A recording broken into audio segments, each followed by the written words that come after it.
तो YouTube के सभी साथियों को मेरा नमस्कार और एक बार फिर हम हाजिर हैं हमारे अपने कार्यक्रम इंडियन अचीवर्स के साथ, जिसमें हम नई-नई शख्सियत को नए-नए विषयों के साथ लाते हैं और कुछ विशेष बातें करते हैं, जिसके साथ हमारे सभी साथी जुड़ते हैं। और इस बार हम एक ऐसे मेहमान को लाए हैं जिन्होंने अपनी जीवन में भारतीय सरकार को अपनी सेवाएँ दी, एक आईएफएस ऑफिसर्स के रूप में। और उन्होंने भारत के साथ-साथ विदेशों में कई मंत्रालयों में और भारतीय दूतावासों में काम किया और उन्होंने अपनी कुछ अलग पहचान छोड़ी अपने इस कार्यकाल के दौरान। उन्होंने भारत में पासपोर्ट को घर-घर तक पहुँचाया, जिस वजह से उनको पासपोर्ट मैन भी कहते हैं। उसके अलावा उन्होंने विदेशों में रह रहे डिस्ट्रेस्ड इंडियंस यानी कि ओवरसीज़ इंडियंस के लिए काफ़ी काम किया, कुछ संस्थाएँ भी बनाई और वो अपने जीवन में 15 किताबें भी लिख चुके हैं विभिन्न भाषाओं में। और इसके अलावा सबसे बड़ी बात है कि उनको लगभग 7-8 भाषाओं पर बहुत अच्छी पकड़ है और उसमें विदेशी भाषाएँ भी हैं, चाहे वो जैपनीज़ भाषा भी है उसमें, जिसको काफ़ी मुश्किल कहा जाता है। तो मैं आपका परिचय करा दूँ, हमारे मेहमान हैं डॉक्टर ज्ञानेश्वर मुले, जो आज हमारे साथ हैं, जो अभी हाल ही में रिटायर हुए हैं। मुले जी, आपका बहुत-बहुत स्वागत है हमारे कार्यक्रम इंडियन अचीवर्स में। धन्यवाद। और हमारे वरिष्ठ पत्रकार साथी डॉक्टर विजय गौड़, जो अमेरिका के मिनेसोटा में रहते हैं। इन्होंने भी अपना पूरा जीवन पत्रकारों को बनाने में लगाया, विश्वविद्यालय में पढ़ाते थे। तो मुले जी, आज हम शुरू करते हैं आपकी जीवन यात्रा को लेकर और कुछ ऐसे विषय को लेकर जो हमारे इंडियन डायस्पोरा से जुड़े हुए हैं, चाहे वो एनआरआईज़ हों, चाहे वो ओसीआईज़ हों। और मैं चाहूँगा कि आप थोड़ा-सा, वैसे तो मैंने आपका परिचय दे दिया, अगर आप चाहें तो थोड़ा-सा अपने बारे में जोड़ते हुए हमारा पहला सवाल यही है कि आप भारतीय विदेश मंत्रालय में कई साल सचिव रहे। आपने ऐसे कई काम किए जो पहले यदा-कदा देखने को नहीं मिले। आज हम उसी पर चर्चा कर रहे हैं। पहले ये बताइए कि आपको इस सब की प्रेरणा कहाँ से मिलती है सर? देखिए राजीव जी और डॉक्टर विजय, मैं जहाँ से आया हूँ, एक देहात से मराठी माध्यम से शिक्षा लेकर जी। और विदेश सेवा में आना मेरे लिए किसी एक्सीडेंट से कम नहीं था। अरे! तो हुआ ये कि जो मैंने आसपास देखा था, ग्रामीण जीवन हो या छोटे से शहरों में जो जीवन होता है, मुझे ये लगा कि हमारे देश में अभी भी लोगों के लिए प्रशासन का काम करना जो है बहुत ज़रूरी है। जी। People centric policies, citizen centric approach, ये मुझे प्रेरणादायक लगा है हमेशा। दूसरा ये है कि मेरे जो माँ-बाप थे, अभी गुज़र गए दुर्भाग्य से। उनके बारे में हमेशा मेरा परिचय देते समय बोला जाता है कि बहुत ही साधारण परिवार से आए हैं। मैं हमेशा कहता हूँ कि मैं बहुत असाधारण परिवार से आया हूँ, इसलिए कि मेरे पिताजी एक किसान थे। किसान कोई साधारण व्यक्ति नहीं होता है। जी, बिल्कुल ठीक बात है। वो टेलरिंग भी करते थे। दूसरों को वस्त्र पहनाना कोई साधारण काम नहीं है। बिल्कुल ठीक कह रहे हैं आप। तो मैं हमेशा लोगों को कहता था कि आप कहते हो मैं साधारण परिवार से आया हूँ, मैं असाधारण डॉक्टर साहब, आप आईएफएस ऑफिसर रहे, ये साधारण की आज आप परिभाषा समझाइए हमें। साधारण की परिभाषा जो है वो ये है कि समाज में दो तरह के लोग होते हैं, जो विषमता के या तो लाभार्थी होते हैं या तो उसके बली होते हैं, विक्टिम होते हैं। तो मैं यही कह रहा था कि साधारण का मतलब ये है कि जिनके पास कोई अधिकार नहीं है। एक बहुत बड़ा वर्ग है हमारे देश में आज भी, जो विषमता की शिकार बन गए हैं। उनके पास सेवाएं नहीं पहुंचती है, तो उनको मैं साधारण कहूँगा, इसलिए कि जो हमारे संविधान में उल्लेखित अधिकार है, चाहे वो न्याय का अधिकार हो, समानता का अधिकार हो या स्वतंत्रता का अधिकार हो, वो उनके पास नहीं है। तो वही मैं समझता हूँ, सामान्य या साधारण उनको कहा जा सकता है। बाकी असाधारण लोग हैं जिनके पास सब कुछ है। जी। ये मेरी व्याख्या है, बाकी लोग अलग तरह से व्याख्या करते हैं, मुझे पता है। लेकिन मैं अपने तरीके से जीता हूँ। मुझे लगता है कि नागरिक केंद्रीय या जिसको हम मराठी में लोकाभिमुख काम जो है वो मेरी प्रेरणा रही है। और वो मुझे माँ बाप से प्रेरणा मिली है, क्योंकि वो बहुत ही परिश्रमी थे, बहुत अच्छा काम करते थे। किसान थे तो क्या हो गया, नहीं अपने नहीं तरीके सर, से किसान तो योगदान करते थे। और रीढ़ की किसान का हड्डी है काम, भारत की। जी किसान का मैं काम ये भी समझता हूँ कि वो क्रिएटिव है, सृजनशील बिल्कुल, काम। बिल्कुल ठीक बात है सर, बिल्कुल ठीक और उसी तरह से वो टेलर थे, तो इसका मतलब दूसरों को वस्त्र परिधान जो है कि बिना कोई रह नहीं सकता है। दुनिया में। नहीं सर, नहीं रह सकता। तो इतना बड़ा काम करने वाला परिवार साधारण कैसे हो आप सकता किस्मत वाले हैं सर। है? सही है, मैं अपने आप को बहुत किस्मत वाला समझता हूँ। तो जी ये एक बात एक है। दूसरा, आजकल मैं राष्ट्रीय मानवाधिकार आयोग का सदस्य भी हूँ। उस जी हैसियत से भी समाज में न्याय का प्रसार हो, इसलिए मैं काफ़ी काम करता हूँ, जी कोशिश करता हूँ मैं कहूँगा। और हमेशा मेरा विदेश सेवा में, आप जानते हैं कि सुरक्षा की बातें होती है, स्ट्रेटेजिक इंटरेस्ट की बातें होती है, निगोशिएशंस की बातें होती है। मेरा स्पेशलाइजेशन, मैं कहूँ कि मैंने हमेशा ये सोचा है कि जिस देश में मैं सेवा कर रहा हूँ उस देश के लोगों को भारत के नज़दीक आने के लिए, लाने के लिए मैं क्या कर सकता ओके, हूँ। Again people centric approach. बहुत बढ़िया जी। और हमारे लोगों को उस देश के जनता के पास कैसे मैं पहुंचा सकता ओके हूँ। ये ओके मेरा एक बेसिक अप्रोच रहा है। बाकी सब चीज़ें जो है, काम अलग अलग तरह का मिला मुझे, वो मैं करता रहा। और जहाँ मौका मिला वहाँ बदलाव लाने की मैंने भरसक कोशिश की। जी जी तो डॉक्टर मोले, यहाँ मैं एक प्रश्न पूछना चाहूँगा आपसे। अ, आपने पासपोर्ट बनवाने की जो प्रक्रिया है, मुझे पता लगा है कि उसका काफ़ी सरलीकरण किया। अ, ये उन साधारण या असाधारण जो आपने परिभाषा किया है, किन के लिए था ये सरलीकरण? देश में बिल्कुल जो बिल्कुल, ये जो देश से बाहर जाते हैं पासपोर्ट बनवा के, वो तो असाधारण हैं आज भी भारत में। साधारण लोगों के लिए बहुत कम है। दूसरी बात, अ, क्या सचमुच में वो सरलीकरण हो पाया? आज भी बिल्कुल। क्या हम वही पुलिस वेरिफिकेशन और वही सिपाही आपके घर में दस्तक देता है जाके, उस प्रक्रिया के बीच से जूझ नहीं रहे हैं? मैं डॉक्टर साहब, मैं इसके बारे में ये कहना चाहता हूँ, उसका जो एक बेसिक हमने बदलाव क्या लाया। दो चीज़ें हमने करी जो बड़ी बातें थी। एक था कि प्रक्रिया का सरलीकरण।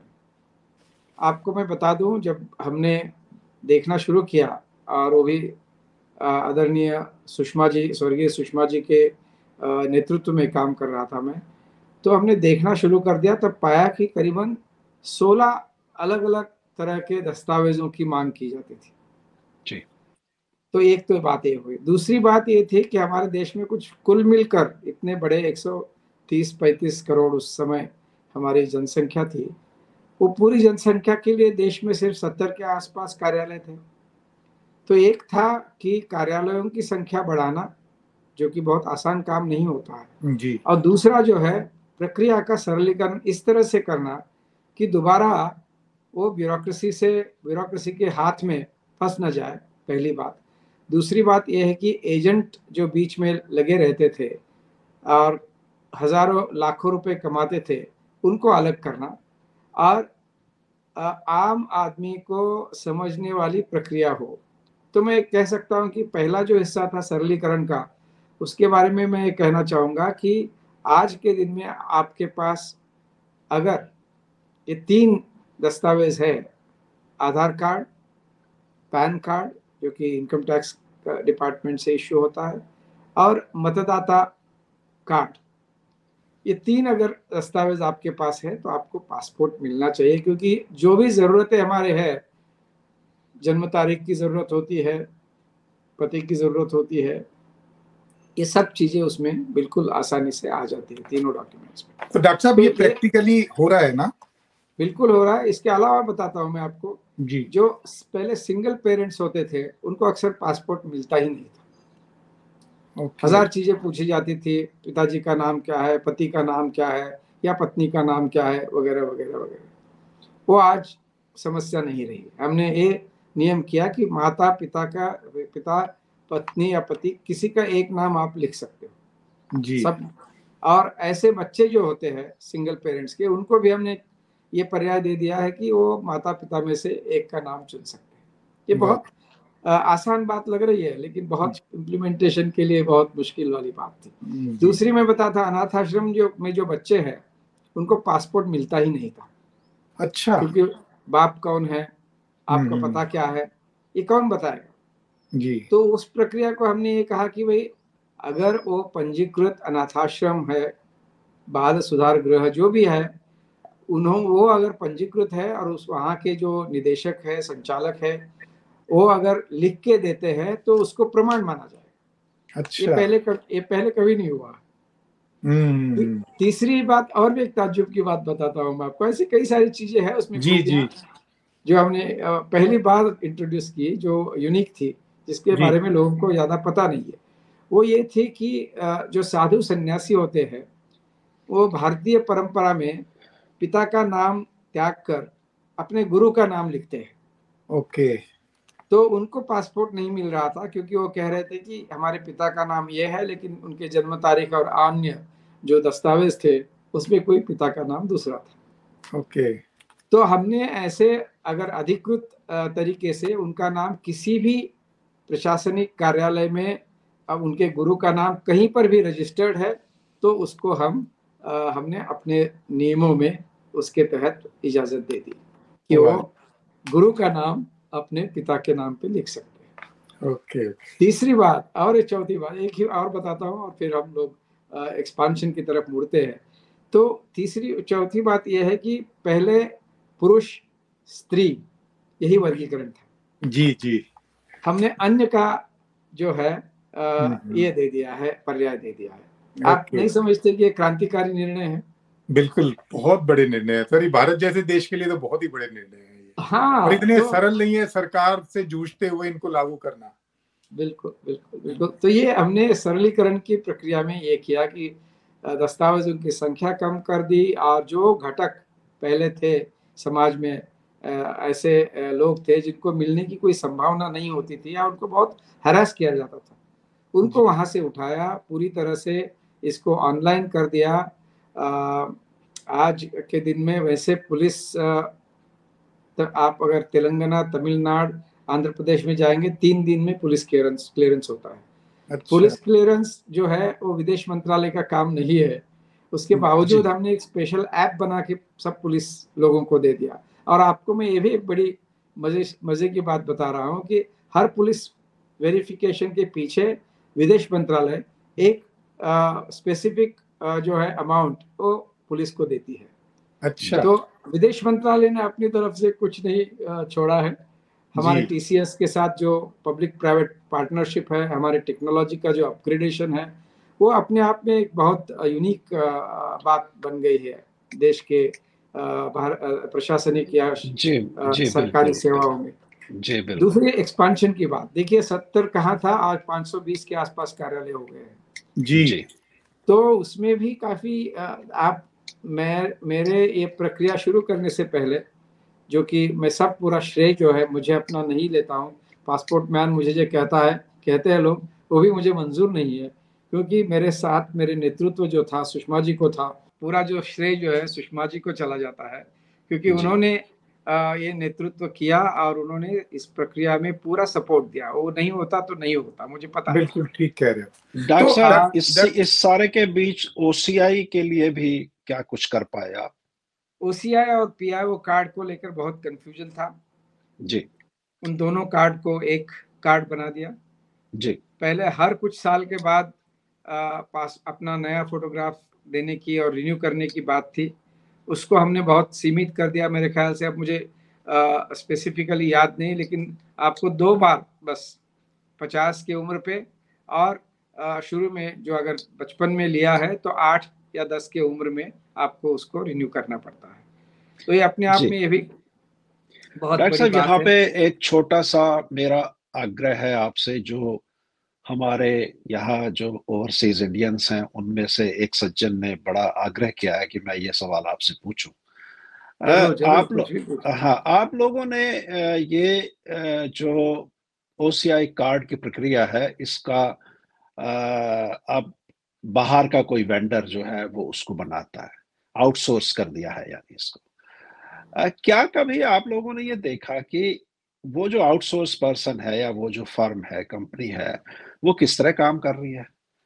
वो इतना उन्होंने उसको कॉम्प्लिकेटेड कर दिया है। पहली बात तो वो जो वेबसाइट है, वो कोई 8वीं का बच्चा भी भारत में आजकल उससे अच्छी वेबसाइट बना देता है। दूसरी बात, उस वेबसाइट पे ओसीआई लेना अपने आप में इतना कठिन है। मतलब पढ़े-लिखे लोग, कंप्यूटर इंजीनियर्स दुखी हैं उससे। तीसरी बात, वो पैसा लेते हैं, सर्विसेज दे नहीं रहे हैं। चौथी बात, वो भारत के ब्रांड नेम को बुरी तरह से डैमेज कर रहे हैं।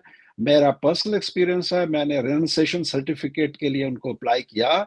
वो एक 5 सेंट के पेपर के ऊपर टाइप करके और हाथ से पेन से नाम लिख के, और नाम की भी स्पेलिंग गलत है, वो लिख के वो भेज रहे हैं। एक स्टैंप भारत सरकार की ज़रूर लगा रहे हैं वो। उसका वो पैसा भी चार्ज कर रहे हैं। क्या एक अच्छी क्वालिटी, और वो रेनुन्सिएशन सर्टिफिकेट हमें जीवन भर अपने साथ रखना है। अगली बार जब भी हमें कुछ करना है तो वो माँगते हैं उसको। तो क्या एक बेटर क्वालिटी का पेपर, बेटर क्वालिटी का प्रिंट आउट, बेटर क्वालिटी का पर्सन उसको हैंडल कर ले उस सर्विस के नाम पे, तो ज़्यादा बेटर नहीं रहता? आपकी बात बिल्कुल सही है। अगर इस तरह से वो सेवा दे रहे हैं तो उनके खिलाफ कंप्लेन करके बदलना चाहिए। हमें ये हमारे साथ ये, मैं जब न्यूयॉर्क में था तो हमारे जो सर्विस प्रोवाइडर थे, वो उनका जो बर्ताव था वो बहुत ही मैं समझता हूँ कि इल्लीगल तरीके का था। तो हमने विदेश मंत्रालय में शिकायत करके उनका कॉन्ट्रैक्ट मिड टर्म में टर्मिनेट करके फिर नए हमने कंपनी को या जो भी आउटसोर्स एजेंसी है उनको काम दिया। ये थोड़ा मुश्किल होता है लेकिन ये हो सकता है। और किसको लोगों की कंप्लेंट तरफ की से जाए? ये कंप्लेंट आपके इलाके के जो भी, क्योंकि दुनिया में जो अलग-अलग देश है, अलग-अलग हमारे एम्बेसीज है, इन्होंने अलग-अलग लोगों को ये कॉन्ट्रैक्ट दिया है। तो आपके जो भी सीजी है या फिर राजदूत है वहाँ पर, उनको कंप्लेंट जानी चाहिए। अगर उनके पास चली जाती है और उनको समझ में आता है कि क्या तकलीफ़ें लोग झेल रहे हैं, क्योंकि मैं जब था हम तो सुपरविज़न बिल्कुल करते थे और मेरी मेरी ये समझ है कि हमारे कई सारे एम्बेसडर्स और कॉन्सल जनरल्स इस तरह की निगरानी उनके ऊपर रखते हैं। लेकिन अगर कहीं नहीं रख रहे हैं तो ये बात, क्योंकि राजदूत और कॉन्सल जनरल भी काफ़ी व्यस्त रहते हैं, लेकिन अगर कहीं निगरानी कम है तो मुझे लगता है कि हमारे नागरिक जो है उनका एक कर्तव्य बनता है कि ये बात बताई जाए। इसके चलिए, बारे में लिखा। हम अपने दर्शकों को ये बताना चाहेंगे कि अगर इस तरह की कोई असुविधा उनको हो बिल्कुल, रही है, तो वो कॉन्सुलेट जनरल जो है उनके एरिया के, उसको वो कंप्लेंट कर सकते बिल्कुल। हैं। मैं जी। बताता हूँ क्या हमारे यहाँ गड़बड़ी हो रही थी कि वो एक विशिष्ट मंजिल पे उनका कार्यालय था और वहाँ पर वो लिफ्ट यूज़ करने के लिए लोगों से $10 चार्ज कर रहे थे। ओहो जी, हो। मैंने दुबे जी ये दिए हैं इस वो तरह की पैसे। हरकतें की है लोगों नहीं, ने, तो नहीं, हम मैंने मूले जी वो पैसा दिया है। मैं एक्चुअली आपके ही उस कॉन्सुलेट से मैंने ओसीआई कार्ड लिया ठीक है, था। और वो ठीक। जिस तरह का वो पैसा वसूलते हैं, वो आप विचार भी नहीं कर सकते। वो फेडेक्स के नाम पे पैसा वसूल रहे हैं लोगों से। वो हर संभव तरीके से वो पैसा वसूल रहे हैं। अगर उनको एक सिंपल लेटर मुझे लिखना था, तो वो लेटर का भी वो $25 मेरे से वसूल रहे हैं। तो ये हुँ, तो बड़ा एक तरह से भारत सरकार का नाम खराब करने वाली बात है, और कुछ नहीं है मेरी नज़र मैं मानता हूँ, आपकी में। जी। 100% बात मानता हूँ और इसमें परिवर्तन की आवश्यकता है, तो परिवर्तन की आवश्यकता है। कई बार जो है ये बात विदेश सचिव या फिर विदेश मंत्री जब भी आपके पास आते हैं, उनको भी बताने की ज़रूरत होती है, क्योंकि कई बार फीडबैक सही तरह से ना जाने की भी संभावना होती है। तो डॉक्टर साहब ये बताइए कि आपने तो विदेश मंत्रालय में देखा होगा कि भारतीय खासकर गल्फ में बहुत अच्छी स्थिति में नहीं है, और उसके अलावा इलीगल स्टूडेंट्स का आना या लोगों का आना भी एक अलग समस्या है, जिसको लेकर भारत की छवि पर काफी बार प्रश्न चिन्ह लगा है। इसको लेकर आपने क्या-क्या किया? देखिए, इल्लीगल जो लोग जाते हैं वो भारत सरकार की इजाज़त लेके बिल्कुल नहीं जाते हैं। भारत सरकार का ये रवैया भी नहीं है कि लोगों को किसी भी हालत में विदेश में नौकरी के भेजा जाए। लेकिन जो जाने वाले हैं विशेषकर वो 2-3 राज्यों से ही ज़्यादा जाते हैं। एक तो गुजरात है हो गया, पंजाब, पंजाब, तेलंगाना। हरियाणा, कुछ हद तक गुजरात। अभी देखिए मेक्सिको बॉर्डर पे कितने गुजराती और जी। कनाडा बॉर्डर में कितने गुजराती पकड़े गए, कुछ मारे गए, कुछ मर जी। गए ठंड से। तो बहुत ही दुर्भाग्य की बात है कि आज के समय में ये बातें हो रही है। लेकिन ट्रैफिकिंग जो आप है वो अंतर्राष्ट्रीय व्यवसाय हो गया कुछ लोगों को, इसमें टोलियां काम करते हैं, गैंग्स काम करते हैं और पैसे की बड़ी ही लेन देन इसमें होती है, ये भी सबको पता है। अब मैं कहूँगा कि भारत सरकार इसमें क्या कर सकती है। सबसे शोषण की संभावना जो है वो हमारे मजदूरों के साथ होने की संभावना होती है।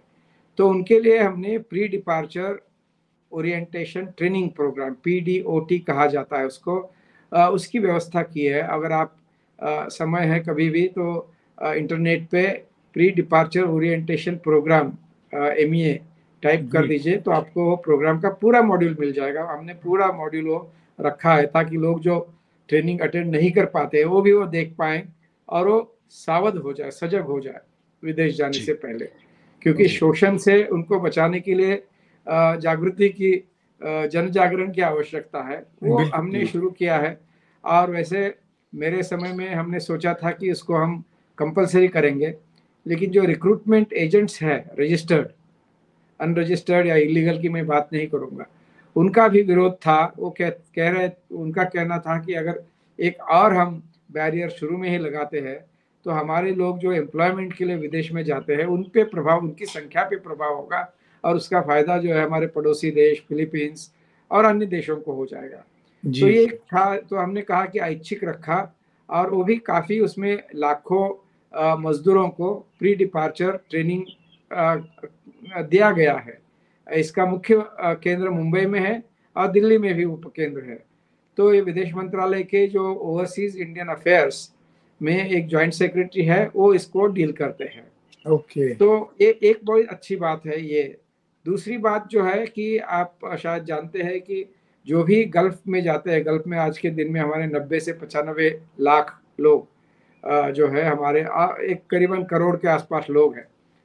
तो उसमें बहुत सारे लोग अभी भी श्रमिक हैं और उनका शोषण ना हो जाए इसलिए काफ़ी रिक्रूटमेंट एजेंट्स के ऊपर भी बहुत कड़ी निगरानी रखी जाती है। उनसे एक तो 40 लाख रुपए की बैंक गारंटी होती है और अगर कम लोग भेजे जा रहे हैं तो 8 लाख की बैंक गारंटी होती है और अक्सर मंत्रालय उसको जब्त करती है, कॉन्फिस्केट करती है।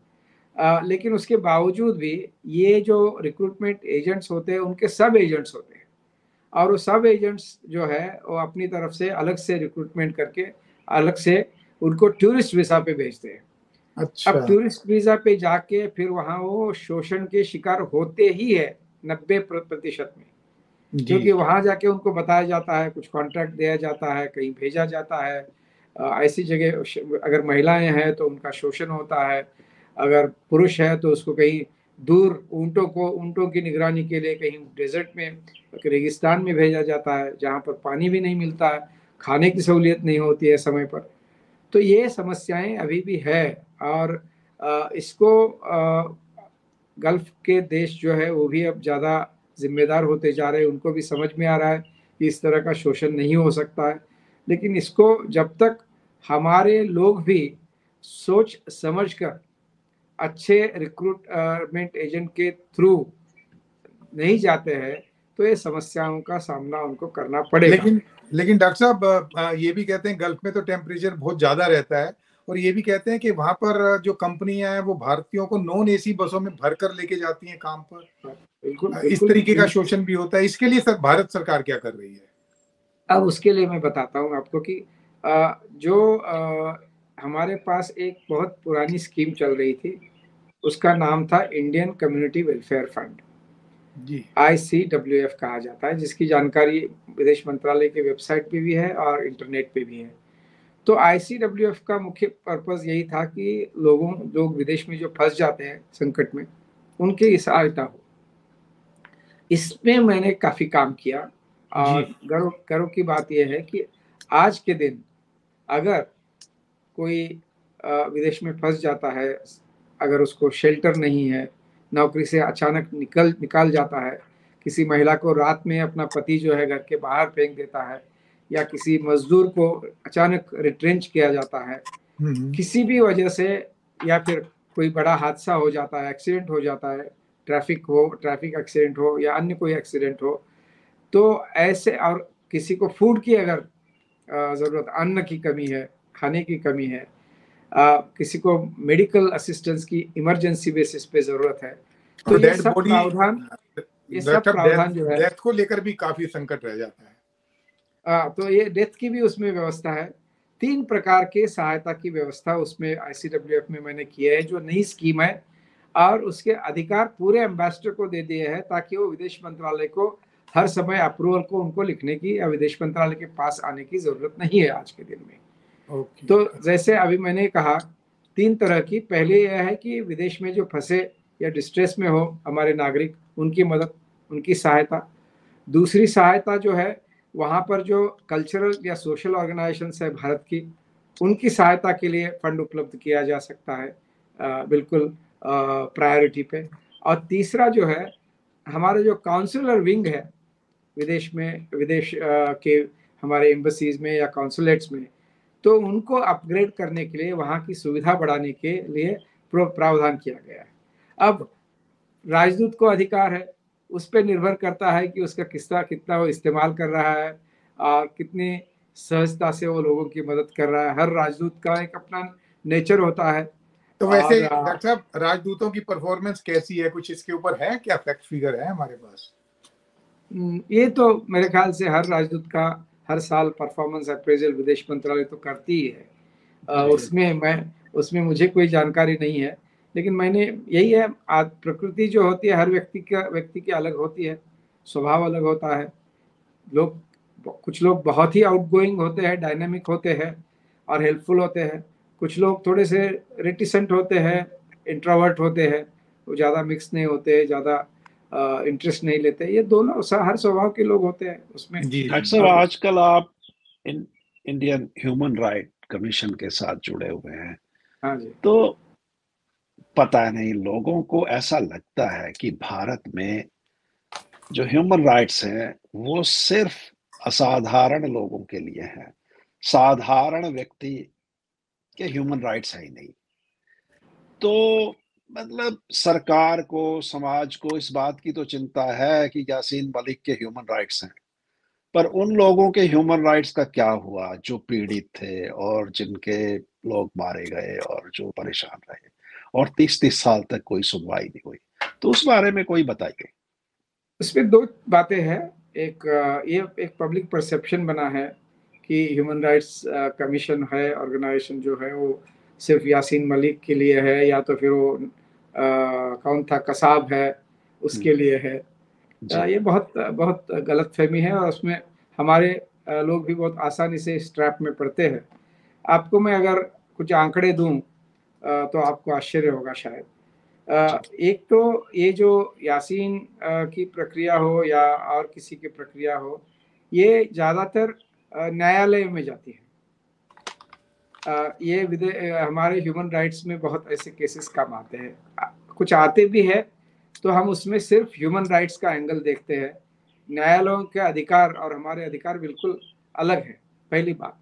दूसरी बात यह है कि हमारे आयोग में हर रोज करीबन 400 से 500 जो है शिकायतें आती है, और शिकायतें, ये हमारा पूरा कमीशन आज के दिन में ऑनलाइन चलता है, लेकिन कोई पोस्ट कार्ड भी भेजता है तो उसको भी हम लोग रजिस्टर करते हैं और उसका एक्नॉलेज करते हैं।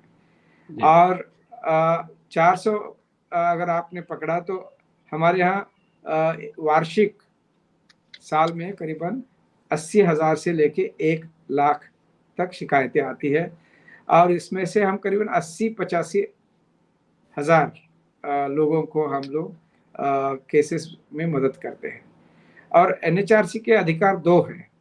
पहला अधिकार है पीड़ित को मुआवजा, कॉम्पेंसेशन देने का अधिकार, वो हम देते हैं। मैं समझता हूँ कि मैं अपने ही अधिकार में हर साल करीबन 10-15 करोड़ का मुआवजा लोगों को देता हूँ। इसके अलावा जिन्होंने जो अधिकारी, सरकारी अधिकारी है, जिन्होंने अपने या तो काम में कुताही की है या तो जिन्होंने अपने अधिकारों का उल्लंघन करके एक्सीडिंग देयर पावर्स कुछ कार्रवाई की है, उनको सजा देने के लिए रिकमेंडेशन करती है। और आपको ताज्जुब होगा कि एनएचआरसी के recommendations are not only followed but they are complied to the extent of 95% plus। तो ये अभी लोगों को जानकारी नहीं है, क्योंकि एनएचआरसी इस तरह की जानकारी पहले देता नहीं था। अभी हमने ट्वीट और अन्य माध्यमों से थोड़ी जानकारी देना शुरू की है पिछले, जब से मैं एनएचआरसी में आया हूँ। मैंने इसमें भी पहल की है कि हमें लोगों के साथ संवाद करना जरूरी है, ताकि लोगों का विश्वास बढ़े हमारे ऊपर। और हमारे यहाँ एक अच्छी बात है कि न्यायालय की तरह हमारी प्रक्रिया जटिल नहीं है, सालों साल केसेस नहीं चलते हमारे यहाँ। हमारे यहाँ शिकायत दर्ज करने के लिए किसी भी वकील की जरूरत नहीं है। जो भी पीड़ित है उसको अगर वो खुद नहीं लिख सकता है, वो किसी से भी लिखवा सकता है, या जिसको किसी का दर्द, ह्यूमन राइट्स वायलेशन किसी ने देखा है किसी का, तो वो भी कंप्लेंट हमारे यहाँ दे सकता है। तो डॉक्टर साहब, आप क्या वॉक इन कंप्लेंट्स भी लेते हैं कि अगर मान लो मैं कंप्लेनेंट हूं और मैं आपके ऑफिस में चला जाऊं और वहां जाके किसी को कंप्लेंट कर सकूं, क्या ये संभव है? आप कर सकते हैं, वहां आके बैठ के आपको बिठा के आपकी कंप्लेंट आपकी लिखवाई जाएगी। आपको अगर लिखना नहीं आता है तो कोई लिखने में मदद करेगा जी। ओरल कंप्लेंट का प्रावधान नहीं है, क्योंकि एक कुछ ना कुछ ऑथराइज्ड डॉक्यूमेंट होना चाहिए, या तो पीड़ित के तरफ से या उसके बिहाफ में किसी से भी। तो फीस कोई नहीं है एनएचआरसी में, कोई फीस नहीं है। एनएचआरसी पीड़ित को कभी समन नहीं करता है, कभी उसको बुलाता नहीं है। हालांकि जिन्होंने पीड़ा पहुंचाई है, जिनके हाथों से गलतियां हुई है, उनको एनएचआरसी, और वो सब सरकारी मुलाजिम होते हैं हमेशा, डॉक्टर साहब, उनको हम समन करते हैं, बुलाते हैं, कंडीशनल समन्स भेजते हैं, अनकंडीशनल समन्स भेजते हैं, वारंट इशू करते हैं। जी, धन्यवाद। कोई ये पावर है, सिविल कोर्ट के पावर है एनएचआरसी के साथ, और उसके अलावा भी जो मैंने कहा वो भी हमारे साथ पावर से है। जी। कोई डॉक्टर साहब ऐसा जो बहुत ज्यादा पीड़ादायक एग्जाम्पल रहा हो, जिसको आप एक बानगी के रूप में पेश करना चाहते हो हमारे इस प्लेटफॉर्म पर? अब बहुत सारे हैं, मैं एक छोटा सा उदाहरण देता हूँ। एक अभी 2-3 महीने पहले ही एक केस हुआ था सफदरजंग हॉस्पिटल में। कोई एक वहाँ पर एम्प्लॉय था, कर्मचारी, वो VRS उन्होंने ले ली थी, और ये मिड 80s 90s की बात है, और उसके बाद कुछ समय के बाद उसका देहांत हो गया। अभी 1.5 साल पहले या 1 साल पहले हमें एक शिकायत आ गई, वो उनके पत्नी की तरफ से थी कि उसको फैमिली पेंशन नहीं मिल रही है। तो वो महिला जो है, पत्नी उनकी, जिन्होंने शिकायत भेजी थी, वो रहती है कहीं उत्तराखंड के किसी देहात में। तो हमने इनसे कहा, आपने रिकॉर्ड में देख लीजिए, सफदरजंग हॉस्पिटल को कहा, तो उन्होंने कहा कि हमारे पास रिकॉर्ड ही नहीं है। किसी तरह से हमने मंत्रालय में वगैरह बात करके उनसे रिकॉर्ड्स निकलवाए, तो रिकॉर्ड में उनके जो पर्सनल रिकॉर्ड था इन सफदरजंग हॉस्पिटल, उसमें पत्नी का नाम ही नहीं था। अभी बड़ी समस्या आ गई। तो हमने उस पर यह किया कि कलेक्टर को लिखा, उस डिस्ट्रिक्ट के जहाँ पर वो रहती है, और उनको पूछा कि क्या ये इस तरह की कोई व्यक्ति जो है वो फलाने कर्मचारी की क्या पत्नी है। तो वहाँ से कलेक्टर ने आदमी भिजवा के चेक करवा के हमें रिपोर्ट दे दी कि हाँ, वो फलाने व्यक्ति की पत्नी है जी। तो फिर हमने सफदरजंग हॉस्पिटल को आदेश निकलवाया कि आपको इनको फैमिली पेंशन देनी पड़ेगी। तो उनको कुछ 8-9 लाख का एरियर मिल गया, और उसके साथ उनके पत्नी को 9,000 रुपए का मासिक जो है पेंशन मिलने शुरू हो गई। दूसरा एक बड़ा दिलचस्प उदाहरण आपको बताता हूँ। जी जी जी। ये अभी कुछ यहाँ पर RT में, राइट टू एजुकेशन के अंदर, जो शिक्षक है, टीचर्स, उनके लिए कुछ एग्जाम एग्जामिनेशन है, परीक्षा है जो पास होना अनिवार्य है। ओके। तो ऐसी परीक्षा हो गई। फिर परीक्षा में जो उत्तीर्ण हो गए उनको सबको अपॉइंटमेंट लेटर भी मिल गए। लेकिन कुछ ऐसे 1,80,000 से लेके 2,10,000 ऐसे टीचर निकले जिनको परीक्षा उत्तीर्ण होने के बावजूद भी अपॉइंटमेंट लेटर नहीं मिले। ओके। तो उन्होंने पता किया तो उनको बताया गया कि 12वीं में उनके मार्क्स जो है 50% से कम थे, इसलिए उनको नहीं अपॉइंटमेंट मिला। वो भागते भागते गए न्यायालय, न्यायालय ने उनका डिसमिस कर दिया। वो अपने मंत्रालय चले गए, मंत्रालय में, शिक्षा मंत्रालय में उनको कोई मिला नहीं। नीचे से ऊपर तक सबसे उन्होंने गुहार की, कोई नहीं मिला। आखिर थक कर उन्होंने एक लास्ट रिजॉर्ट करके हमारे यहाँ डाल दिया। अच्छा। तो कंप्लेंट डाल दी। तो हमने उसको फ्रेश तरीके से देखा और हमने पूरी जानकारी ले ली। टर्म्स एंड कंडीशंस जो थे उस परीक्षा के पहले जो सब परीक्षार्थियों को दिए थे वो भी देखे। तो हमको उसमें हमने पाया कि उसमें ये कंडीशन थी ही नहीं। अच्छा। तो फिर हमने मंत्रालय के पीछे लगकर इन लोगों को नौकरी देने की बात जो है उनको रिकमेंड की थी कि उनके पीछे लग के उनसे एक्सेप्ट करवाया और उन 1,80,000 से 2,10,000 तक के टीचर्स का अपॉइंटमेंट हो गया। वाह जी वाह, बहुत बढ़िया। तो अगर 2 लाख लोग हैं तो उनके 5 लाख अगर उनके परिवार के सदस्य हैं तो 10-20 लाख लोगों का जो है कल्याण एक छोटे से थोड़ा इनिशिएटिव ले हम भी डिसमिस कर सकते थे। ये कब की बात है डॉक्टर? हाँ, ये कब की बात है? ये भी अभी 4-6 महीने पहले की बात। तो आपके पास तो दुआओं का भंडार होगा इसका मतलब घर पर। बहुत सारे केसेस है, बहुत सारे केसेस है। अगर आप एनएचआरसी की वेबसाइट में जाएंगे तो उसमें एक हमारा न्यूज़लेटर होता है जी जी। तो उसमें हर महीने कितने काम किए इसका एक हम स्टेटमेंट भी देते हैं। कितने केसेस हैंडल किए, कितने कंप्लेंट्स आए, कितने कंप्लेंट्स को हमने मुआवजा दिलवाया, कितने पे एक्शन दिलवाया, ये सब पूरा उसमें जाए। वो बड़ा दिलचस्प आंकड़े है वो।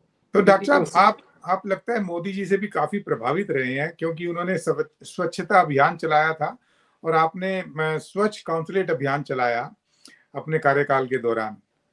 तो उसमें कितनी स्वच्छता हुई और कितनी सफलता पाई, थोड़ा इस पे प्रकाश डालेंगे? ऐसा हो गया कि मेरी एक आदत हर एम्बेसी में रही है कि जब भी मैं किसी नए एम्बेसी में गया हूँ मेरा एक उसूल रहा है कि हर कमरे में जाके हर व्यक्ति को मिलूं और वो चप्पा चप्पा जो है उस काउंसलेट का मैं देखूं एक परिचय के लिए ताकि काम करने में आसानी हो। तो ऐसे ही मैंने न्यूयॉर्क में जब गया तो मैंने पाया कि नीचे पूरे 2 बेसमेंट्स ऐसे हैं और उसके अलावा रिसेप्शन के पीछे वाला एक हॉल पूरा है जो डॉक्यूमेंट से भरा हुआ है पूरा।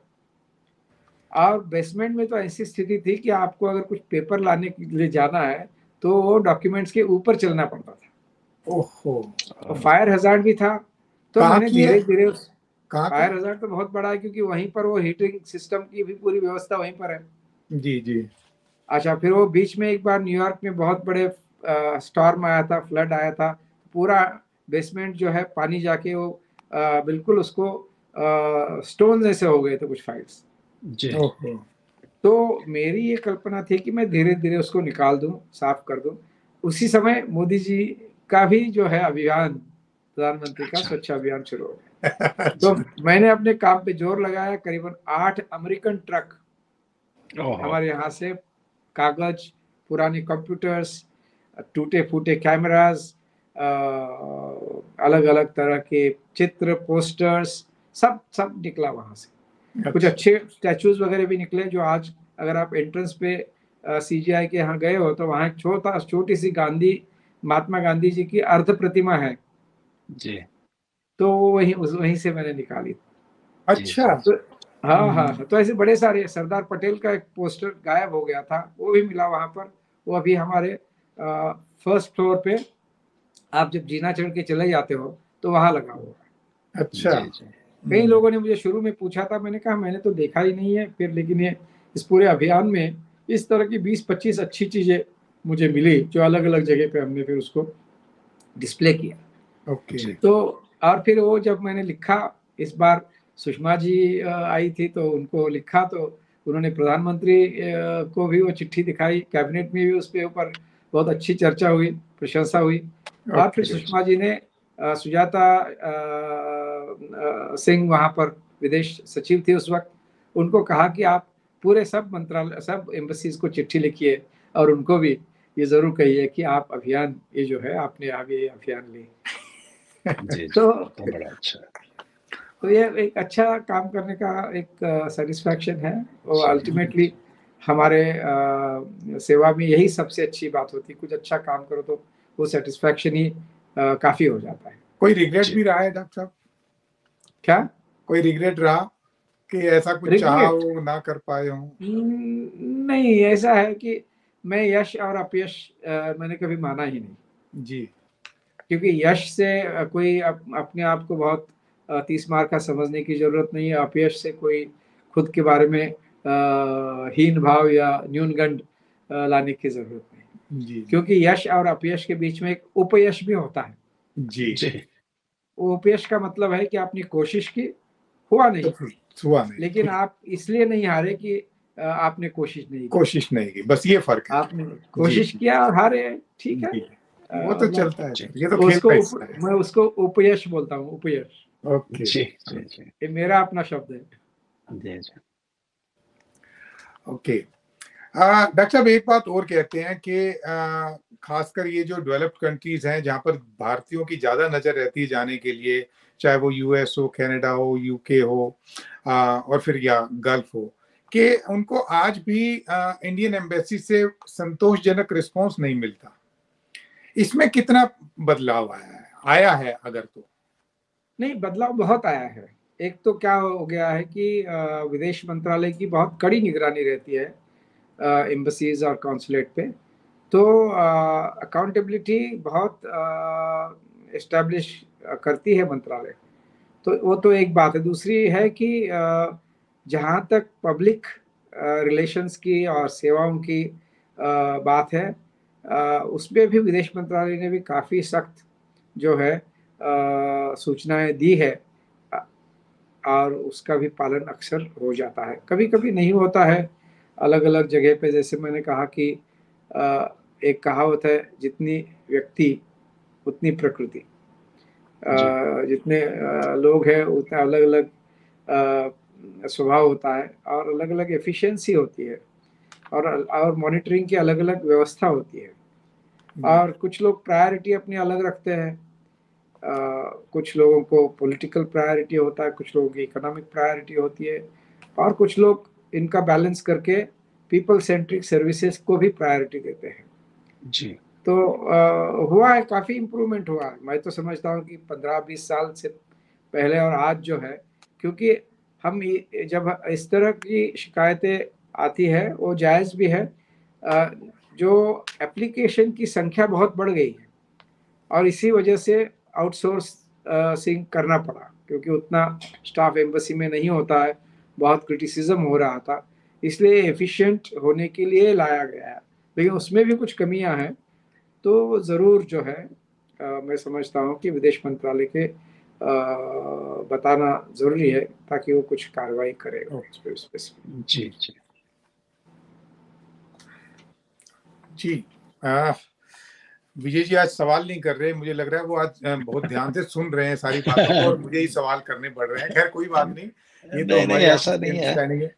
तो मैं डॉक्टर साहब की, मैं एक्चुअली आप खो गए हैं इनकी बातों में। नहीं, मैं डॉक्टर साहब जो जानकारियां दी हैं वो बेहद और दूसरा, मैं डॉक्टर साहब की जो हिंदी भाषा पे पकड़ है, बस वो आप वही खोए हुए मुझे लग रहा है। मैं ध्यान से ऑब्जर्व कर रहा था जी, मैं वो भी देख रहा हूँ कि आदमी मराठी भाषा भाषी होते हुए इतनी अच्छी पकड़ वो उनकी हिंदी के शब्दों पे है, वो एक बहुत बड़ी बात है अपने आप। बिल्कुल ठीक बात है, बिल्कुल ठीक बात। एक मैं बात आपको बता दूं, मेरी पत्नी जो है वो लखनऊ की है जी। और जब भी मुझे कुछ समस्या होती है शब्दों के बारे में, और वो भी वो अंग्रेजी की ऑथर है। हिंदी उसकी मातृभाषा है, अंग्रेजी की ऑथर है, तो मुझे शब्दों का खजाना ढूंढने के लिए इधर उधर जाना नहीं पड़ता है। उसी से डॉक्टर साहब, आपने जो पुस्तकें लिखी हैं वो लगभग किस बारे में है, क्या है उनका सब्जेक्ट? मोटिव? ऐसा है कि एक तो देखिए, जैसे मैंने शुरू में कहा, मैं जिस परिवार से आया वहाँ बहुत जी, कोई प्रशिक्षित उच्च शिक्षित नहीं था। जी, तो मेरी एक ख्वाहिश थी कि मेरे गांव के लोग जो है, मेरे परिवार के लोग जो है, वो समझें कि मैं क्या कर रहा हूँ विदेश में, डिप्लोमेसी क्या होती है, डिप्लोमेट क्या होता है, विदेश जाके करते क्या है। तो हम्म, ये मैं अपने इसलिए मैंने मराठी में लिखना शुरू किया, फिर थोड़ा हिंदी में भी लिखना शुरू किया। अंग्रेजी में लिखने की बहुत गंभीर मैंने कोशिश कभी नहीं करी।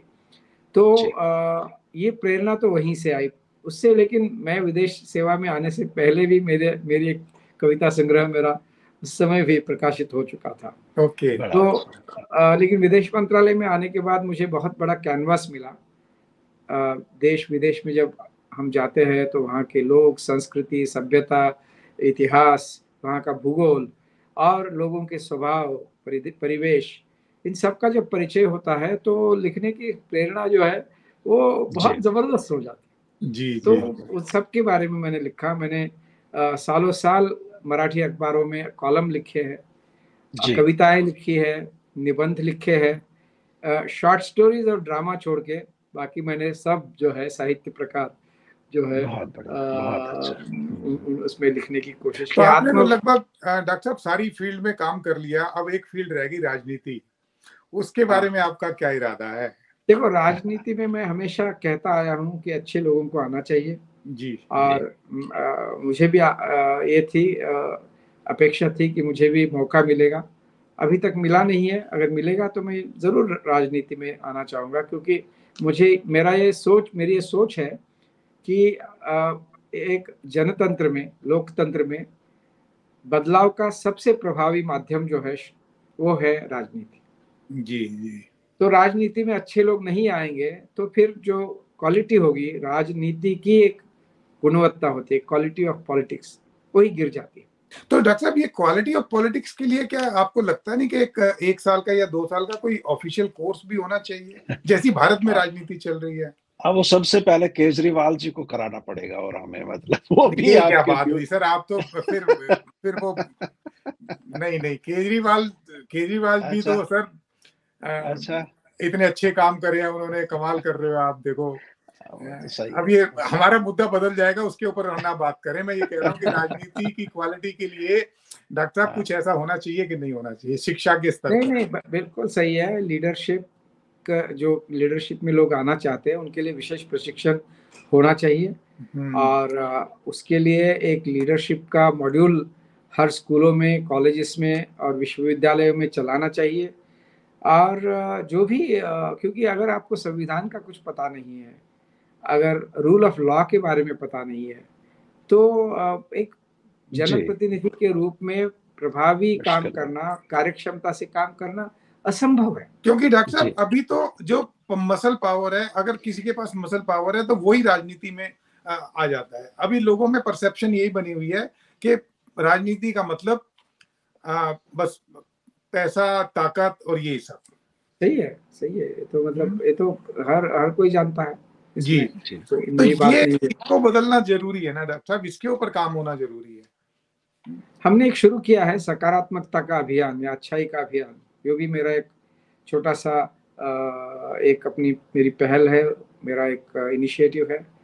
उसके अंदर काम कर रहे हैं हम लोग। और उसके अंदर ये यही है कि लोगों में एक सकारात्मकता आने के लिए क्या किया जा सकता है। चलिए, तो हम देखते हैं कि सर इस सकारात्मक का क्या असर पड़ता है, और 2024 में आपको क्या मौका मिलता है राजनीति में आने का। और आज देखिए, मुझे लगता है कि मैं राजनीति पर निर्भर नहीं हूँ। मुझे मौका नहीं नहीं, मिलता वो है, तो मुझे मालूम मैं है, उसको लेकिन हम, न्याय दूंगा। नहीं मिलता है, अपना काम करता रहूंगा, जी जी, एकला चलोगे। नहीं तो सर जी, आप इंडिपेंडेंट भी तो चुनाव लड़ सकते हैं, ऐसी बात तो नहीं, अगर कोई दल नहीं। हाँ हाँ, मतलब वो सोचा जा सकता है। लेकिन अभी मेरा यही है कि अगर मिल जाता है मौका, बहुत अच्छी बात। नहीं मिल जाता है, अपना काम करते रहना है। चलिए जी, ठीक है डॉक्टर साहब, जी, बहुत ही अच्छा रहा आज का हमारा ये सफर। और इसमें आपने जो जानकारी दी है, मुझे लगता है वाकई हमारे दर्शकों को उससे बहुत फायदा होगा। और मैं चाहूंगा कि हमारे दर्शक इसको ज्यादा से ज्यादा देखें, लाइक भी करें और शेयर करें और सब्सक्राइब जरूर, जरूर करें। और हम मिलते जरूर। हैं अपने दोस्तों के साथ एक बार फिर अगली बार अपने एक नए मेहमान के साथ। तब तक आप सभी का बहुत बहुत धन्यवाद और नमस्कार। धन्यवाद, धन्यवाद डॉक्टर। धन्यवाद राजीव जी, धन्यवाद डॉक्टर गांव, थैंक यू वेरी बहुत मच। अच्छा लगा। Thank you, thank you.